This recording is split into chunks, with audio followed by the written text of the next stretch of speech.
लगता है कि कोई हमें रास्ता दिखाए, कोई हमें सिखाए, कोई हमें बताए कि हमें जीवन में कैसे रहना है, किस तरह के काम करने हैं, किसकी बातें हमें अच्छा राह दिखाती हैं। प्रेरणादायक कहानी, बातें या कोई भी अन्य पिक्चर हमारे जीवन को बदल देती है। आज के समय में युवा पीढ़ी इन सभी बातों पर ध्यान न धर के नई सोच में जीने लग गई है, जिसका हमें नुकसान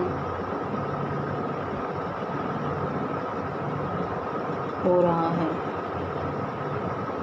हमें इस प्रकार की सोच को बदलना होगा।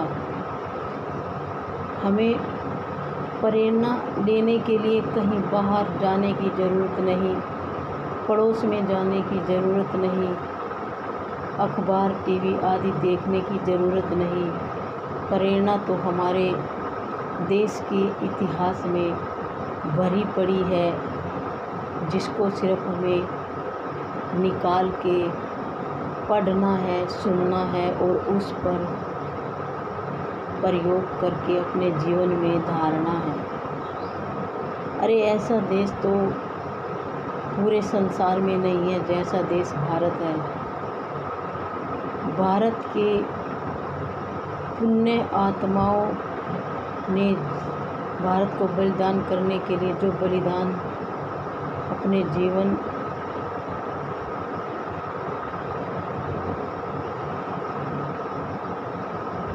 का दिया है, वही वे व्यक्ति हैं जो हमें प्रेरणा दे सकते हैं। उन्हीं व्यक्तियों की जीवन इतिहास को पढ़कर, उनके एक एक सच्ची घटना को समझकर हमें भी वैसा ही करना चाहिए, क्योंकि वे महापुरुष भगवान के बराबर सोच रखने वाले थे। उन्होंने उपकार की भावना से ही देश को आज़ाद कराकर आज हमें स्वतंत्र जीवन प्रदान किया है। हमें प्रेरणा अपने इतिहास में ही मिल जाएगी।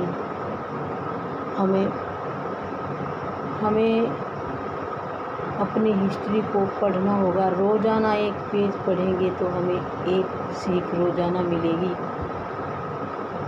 और जो बुज़ुर्ग हमारे दादा दादी हैं, वह भी उनके समान ही हैं, क्योंकि उनके पास जीवन का इतिहास है। उन्हें पता है किस कदम पर कौन सी सावधानी बरतनी है, और वो हर कदम पर यही चाहते हैं कि हमारे बच्चे हमारे पास बैठे हमारी बातें सुने और उन पर गौर करें।